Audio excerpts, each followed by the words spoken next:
Ladies and gentlemen, I would like to invite you to our new International Urban Future Talk. Today is our guest, the former Minister of Culture of North Macedonia, Robert Alagjozovski.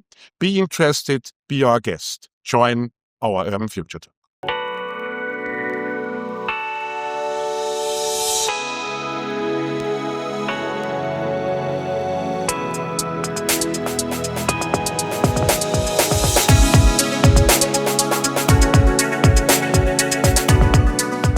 Ladies and gentlemen, thank you for joining another Urban Future Talk. Today our guest is the former Minister of Culture of North Macedonia, Robert Alagjozovski. Thank you for joining us, Robert.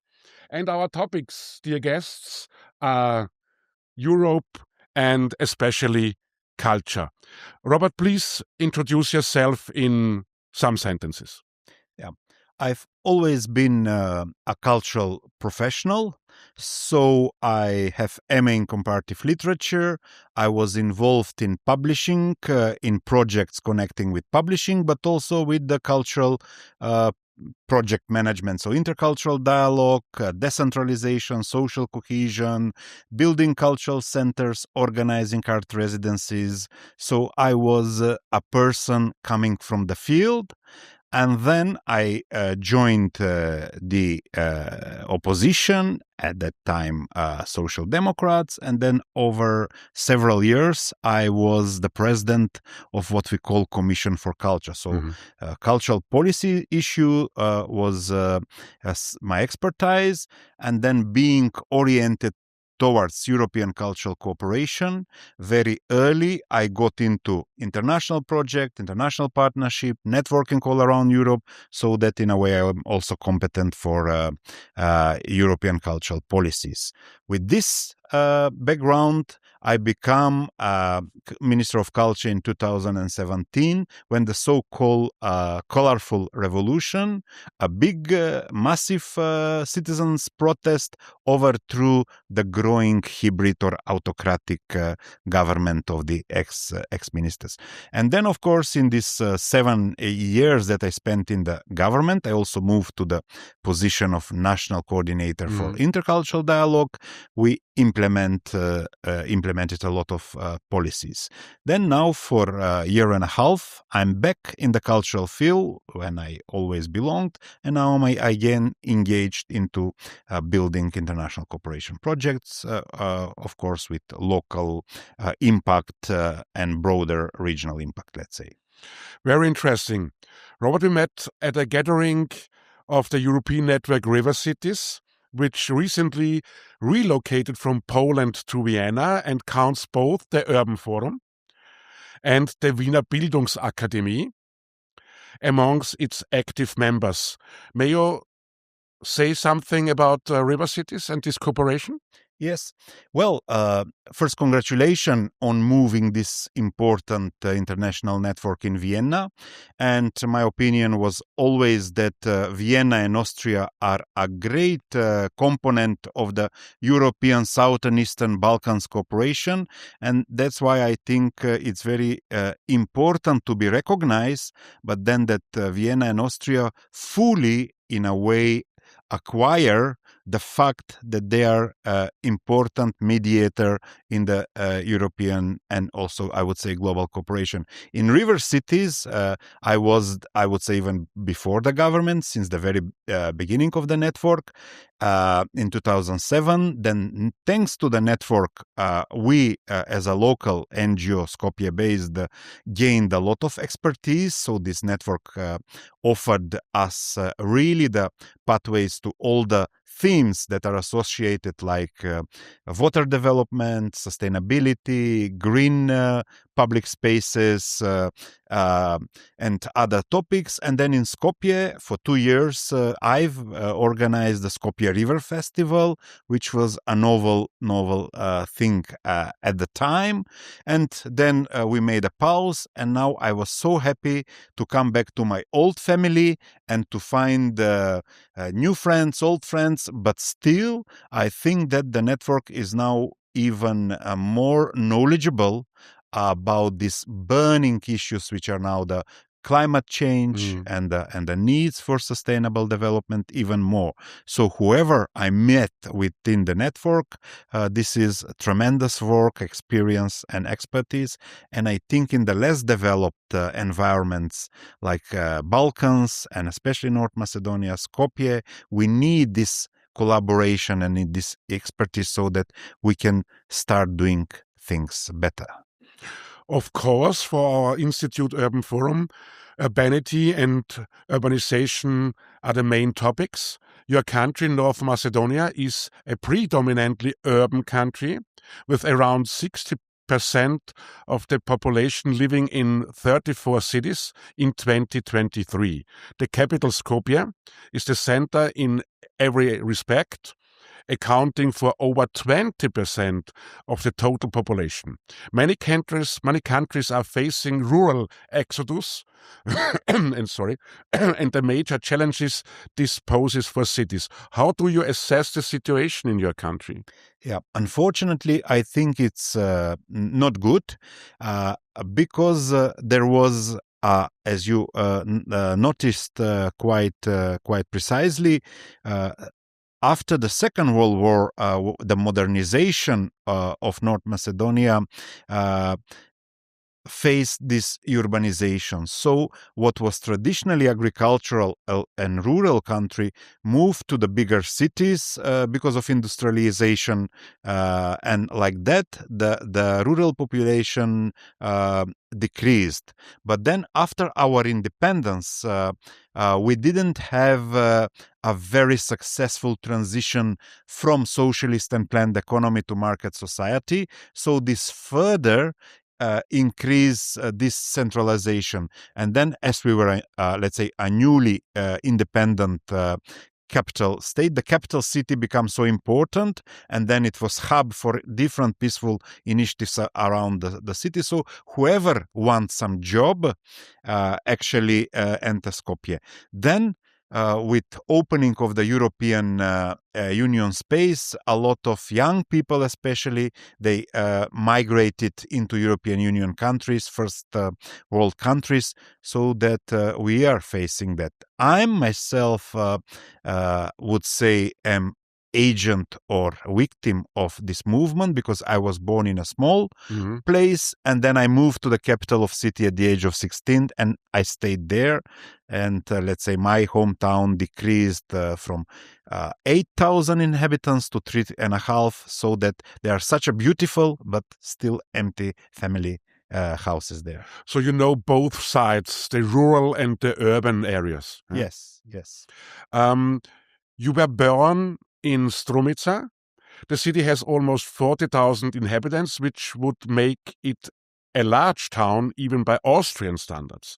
How would you describe Strumica? Yeah, well, this is a city which stands in a very important trilateral border place. So it's North Macedonia, Greece, and Bulgaria.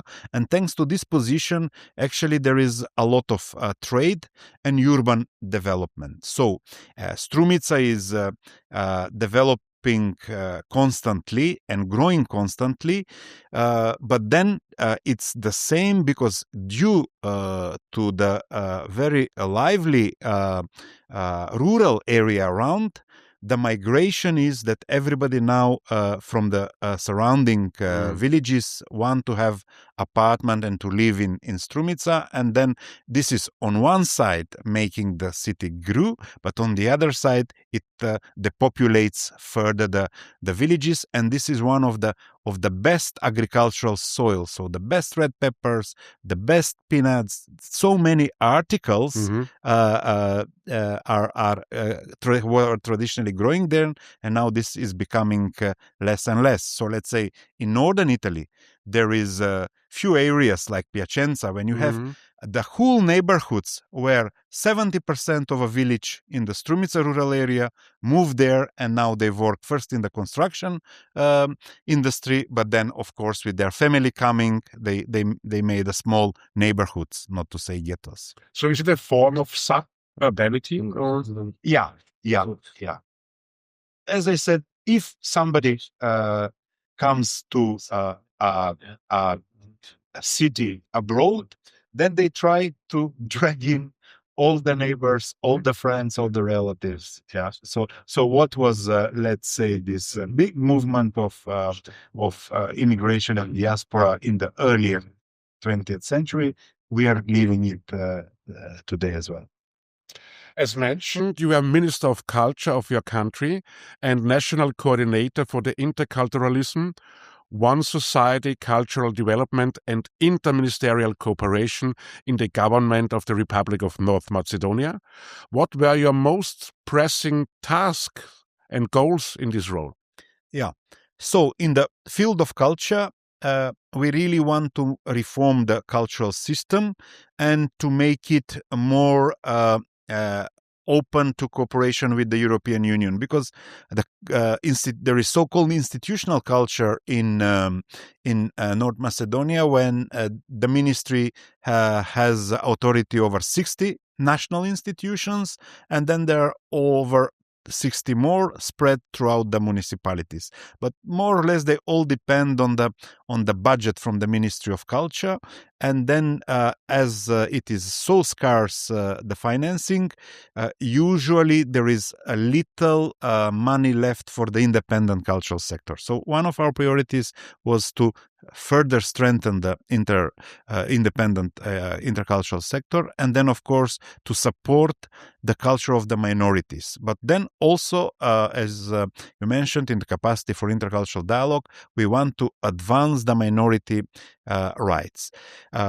We had been making progress, and this progress was marked in the progress report of the Council of Europe and other competent bodies. But then when you come to the grassroots reality, it does not affect much the real life of the marginalized community. So now we have perfect documents, now we have all the institutional bodies, we even have this intersectorial cooperation, but then we are still having difficulties to reach the people in need who are facing discrimination in education, facing discrimination in economy and employment, facing discrimination in employment.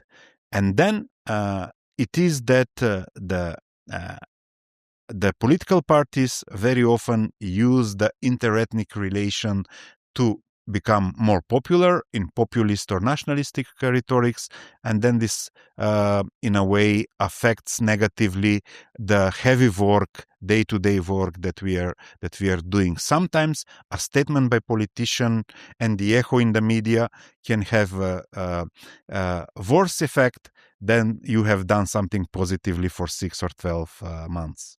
So this was the past. Is it correct to describe your current role as a European cultural mediator? Yes, because when I finished my term in the government, I came back to the cultural field, and now I'm focused on international and European partnership, strengthening the networking, and then, yes, doing cultural cooperation, intercultural cooperation, social cohesion projects, urban development projects, because this is our expertise and experience, and we are happy to do that. Mm-hmm. We live in times of multiple crises caused by global warming, climate change, job losses due to digitalization and artificial intelligence, and the devastating wars. Can culture really still be a unifying bridge in such times? Yes. It's very important that we become more resilient and more supportive to culture, because culture and cultural cooperation on a grassroots level, so it's the NGO sector, is the institutions, is the individuals and artists, they do a groundbreaking work on building bridges, fighting against stereotypes, using creativity for mutual benefits and social cohesion. They increase the understanding between the different nations. So if you want to make a world a more peaceful space, and to in a way foster the dialogue among the countries, then you need grassroots culture to break the stereotypes. Otherwise, this what we call strategic propaganda and disinformation, this as they call it soft power, but actually this is root power, because it's by bringing destructive narratives about your neighbors is something which we live now. This, in my perspective, can only be fought by people-to-people connection and people-to-people bringing positive, socially engaged and public space action, and this is usually the work of cultural professional and artist. Thank you.